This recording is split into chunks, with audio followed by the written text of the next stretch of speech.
We seldom recognize that changes in our lives often lead to grieving.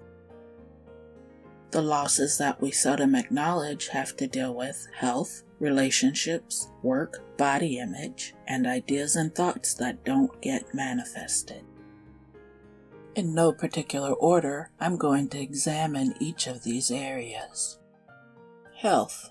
Very often when we notice a change in our health, we assume that it has something to do with our diet or an action we've taken physically. Rarely do we consider what I believe to be true, which is a mental or emotional shift has taken place. It is not only okay to mourn the loss of one's health, it comes naturally. Let that happen and do what you can to maintain the health that you still have.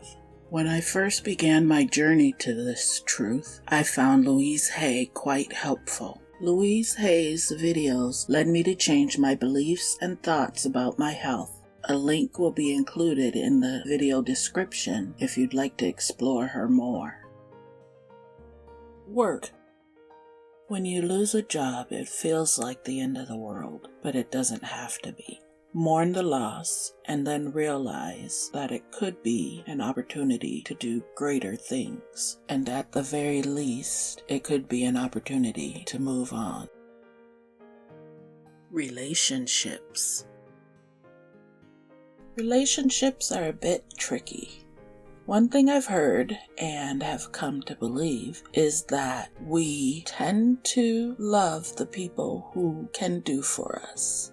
Now that sounds underhanded, but it's absolutely true. If you think of everyone in your world that you value, they offer something to you that you value. So when it comes to relationships, the key to getting rid of people who are detrimental is to acknowledge that they don't offer value to your world.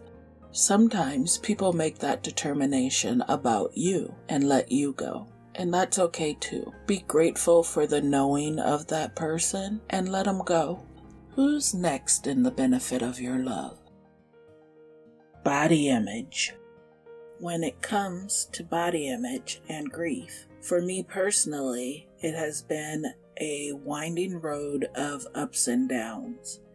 At one time, I may be defiant and decide that I'm not going to allow it, and at another time, I may be resolved to accept it as it is. Either way, there is a grieving process when the body changes, mostly because of the images that we've been taught to believe are okay and not okay.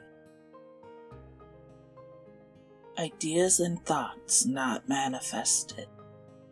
I think one of the hardest losses to bear is the loss of ideas that you had hoped would come to be and thoughts that you knew were magnificent. Sometimes that's all they ever get to be. We often have to let go of some of those ideas and thoughts in order to keep moving with the flow of life, and that can be a hard thing to bear. It deserves a little grief too. What we tend to want to do is make these pains small and insignificant, but in our hearts and our souls, the pain persists and often overtakes us. No matter what, everything is already okay.